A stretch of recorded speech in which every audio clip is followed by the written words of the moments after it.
नमस्कार दोस्तों, आप देख रहे हैं राजस्थान में पॉलिटिकल एनालिसिस की सीरीज, जिसमें आपको मैं लगातार बता रहा हूं कि विधानसभा चुनाव के दौरान जो चीज़ें हुई थी उनका क्या असर पड़ रहा है अभी फ़िलहाल की राजनीति पर। आज मैं आपको बताने जा रहा हूं वो 5 निर्दलीय विधायक जो कहीं न कहीं भाजपा से जुड़े हुए थे, भाजपा से बगावत किए, वो चुनाव लड़े, चुनाव जीत करके आए। रोचक बात ये थी कि सभी सीटों पर जहाँ पर बीजेपी हारी है, जहाँ पर ये चुनाव जीते हैं, वहाँ बीजेपी तीसरे नंबर पर रही है। लेकिन उसमें से एक ऐसा प्रत्याशी रहा, एक ऐसा विधायक है जिसने लोकसभा का भी चुनाव लड़ा। आखिर क्यों लड़ा? बाकी वो 4 जो विधायक निर्दलीय जीत करके आए, वो चुनाव क्यों नहीं लड़ पाए लोकसभा का?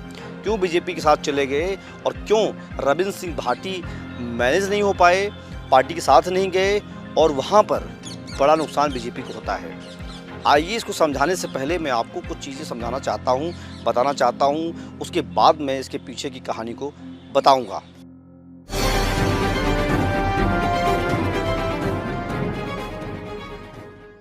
सांचौर से जीवाराम चौधरी चुनाव जीतते हैं, वो 5000 वोट से जीतते हैं, लेकिन निर्दलीय जीतते हैं और बीजेपी की वहाँ पर हालत ख़राब होती है और तीसरे नंबर पर बीजेपी चली जाती है। रितु बनावत हैं जो भरतपुर की बयाना विधानसभा चुनाव से चुनाव जीत करके आती हैं, लगभग 35,000 वोटों से वहाँ पर बीजेपी चुनाव तीसरे नंबर पर रह जाती है। तीसरा नाम है चंद्रभान आक्या का, जो चित्तौड़गढ़ से चुनाव जीतते हैं और तीसरी बार विधानसभा चुनाव जीतते हैं, बीजेपी वहाँ पर तीसरे नंबर पर चली जाती है। लेकिन वो भी लोकसभा का चुनाव नहीं लड़ते हैं, जबकि वो बगावत में भी थे, विरोध में भी थे। चौथा नाम है प्रियंका चौधरी का, जो बाड़मेर से चुनाव जीतती हैं निर्दलीय, लेकिन वो भी लोकसभा चुनाव के लिए दमखम नहीं दिखा पाती हैं। पांचवा नाम रविंद्र सिंह भाटी का है, जो लोकसभा का चुनाव लड़ते हैं और दूसरे नंबर पर आते हैं और बीजेपी की हालत वहाँ पर ख़राब हो जाती है। अब इस पूरी सिनेरियो को आप भी जानते हैं, हम भी जानते हैं, सभी जानते हैं, लेकिन अब इसके पीछे की कहानी बताता हूँ। जब मैंने इस पूरे स्टोरी की तहकीकात की तो पता चला कि बाड़मेर जैसलमेर के वो सभी छत्री चाहते थे कि रविंद्र सिंह भाटी यहाँ पर ताकत दिखाए, एक छत्री नेता के तौर पर उभर के सामने आए, बड़ा नेता के तौर पर उभर के सामने आए, क्योंकि रविंद्र सिंह भाटी के जरिए जैसलमेर और बाड़मेर को वहाँ की जो क्षत्रिय वोटर्स हैं वो चाहते थे कि वो क्षत्रियों के पास वो सीट जाए, क्योंकि लगातार वहाँ पर बीजेपी और कांग्रेस ने जाट को टिकट दिया।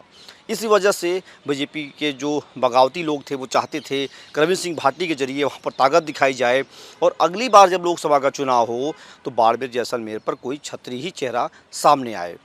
क्योंकि जब भाटी लोकसभा चुनाव में गए तो उस समय उनके साथ वहाँ का भाटी समाज जुड़ गया। जितना उन्हें मत मिला है उससे भी साफ हो रहा है कि रविंद्र सिंह भाटी ने वहाँ पर भी ताकत दिखा करके छत्री के लिए सीट तय करा दी है। अगर हम बात करते हैं रितु बनावत की, तो ये भरतपुर चुनाव लड़ सकती थी, लेकिन इनके साथ इनके ही लोग नहीं थे, इसलिए इन्होंने भरतपुर के आगे अपना कोई बात समझना मुश्किल समझा और इन्होंने बीजेपी को सपोर्ट कर दिया। हालांकि बीजेपी वहाँ पर भी चुनाव हार गई है। चित्तौड़गढ़ से सीपी जोशी चुनाव मैदान में थे।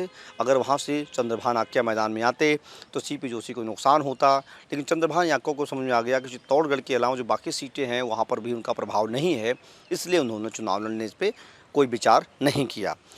तीसरे चेहरे हैं जीवाराम चौधरी, जालोर उनकी जो लोकसभा क्षेत्र है, अगर वहाँ चुनाव लड़ते तो स्थिति कुछ बेहतर होती उनकी, लेकिन उन्हें भी लगा कि सांचौर के बाहर उन्हें ताकत दिखाने की कोई आवश्यकता नहीं है, क्योंकि 2 बार पहले विधायक रह चुके हैं, तो उन्होंने भी शांति बना ली।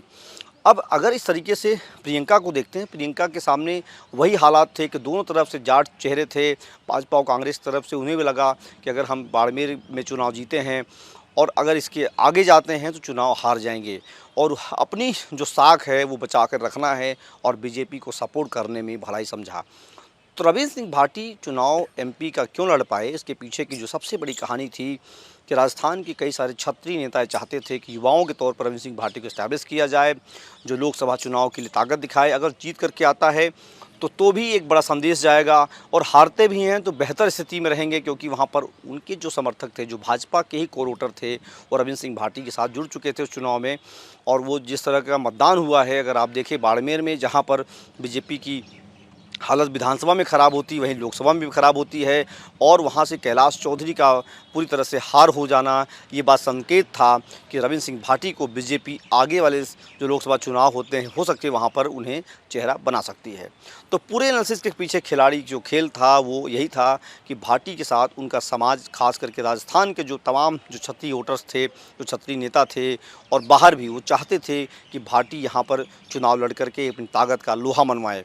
अब आप कहेंगे ये बातें कहाँ थी, ये बातें सभी जो आप जब रिसर्च करेंगे, लोगों से बातचीत करेंगे, तो लोगों के मन में ये बातें रही, उनसे हमारी बातचीत हुई, उन्होंने ये बात को बताया था। तो अगर आपको ये विश्लेषण अच्छा लगा हो तो देख करके कमेंट जरूर करिएगा।